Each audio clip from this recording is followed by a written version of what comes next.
જગત આખુંએ પોતપોતાના કર્મને જ વેદે છે. ઘરના બધા જ માણસો જોડે ગાઢ અભિપ્રાય બંધાઈ ગયા હોય છે. માટે જેના મોઢા ચઢે ઉતરે એવા મિશ્ર ચેતન માટે અભિપ્રાય બાંધશો નહીં. દાદા ભગવાન. જ્ઞાની પુરુષ દાદા ભગવાન કહે છે, દાનેશ્વરી માણસ દાન આપે છે, તેને જોનારાને ભગવાન કહે છે, તું શું કરવા રાજી થાય છે? ત્યારે કહે, આ દાન આપે છે. એ કેવા સરસ લોકો છે! એ દાન આપનાર પણ એના કર્મના ઉદય ભોગવી રહ્યો છે ને દાન લેનારે એના કર્મના ઉદય ભોગવી રહ્યા છે. તું વચ્ચે વગર કામનો શું કરવા ભાંજગડ કરે છે? ચોરી કરનારા ચોરી કરે છે, એ એના કર્મના ઉદય ભોગવી રહ્યા છે. જગત આખુંએ પોતપોતાના કર્મને જ વેદે છે.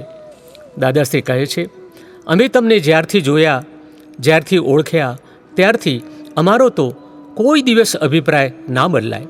પછી તમે આમ ફરો કે તેમ ફરો, એ બધું તમારા કર્મના ઉદયને આધીન છે. મારી પાસે 10-12 હજાર જ્ઞાન દીક્ષિત માણસો પદ્ધતિસરના મહાત્મા થયેલા છે. પણ મેં જોયા ત્યારથી પહેલો જે અભિપ્રાય પડ્યો તે પછી અભિપ્રાય ક્યારેય ફેરવવાનો નહીં. ઉપરથી ખુદ ભગવાન આવે તો એ હું માનું નહીં. એનું બહારનું એટલે કે વ્યવહારનું ગમે એવું જુદું હોય તે અમે સમજીએ કે ભાઈ એ તો સંજોગાધીન છે. પણ અત્યાર સુધી અમે કોઈનો અભિપ્રાય ફેરવ્યો નથી.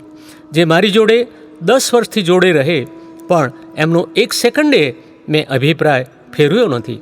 મારા માટે એમનો અભિપ્રાય બદલાયો હશે પણ એમના માટે એક ક્ષણ પણ મારો અભિપ્રાય બદલાયો નથી. મારો અભિપ્રાય બદલાય નહીં પછી તમારે શી ભાંજગડ છે? સત્સંગી કહે છે, કેટલાક તો સવારથી સાંજ સુધી એક વસ્તુ માટે 4-4 વખત અભિપ્રાય બદલે.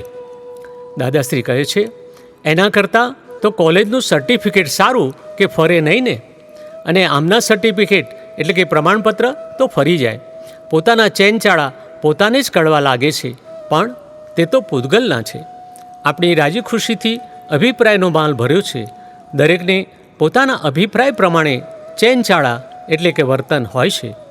દાદાશ્રી કહે છે, જુઓ ને, આજના છોકરા આટલા લાંબા વાળ રાખે છે તે સાથી એમના અભિપ્રાયમાં છે કે આ સારું દેખાય છે, અને આ ભાઈને લાંબા વાળ રાખવાનું કહીએ તો એમને ખરાબ દેખાય. આ બધું આ અભિપ્રાયોનું જ સામ્રાજ્ય છે. બુદ્ધિએ જેમાં સુખ માન્યું તેના અભિપ્રાય છે.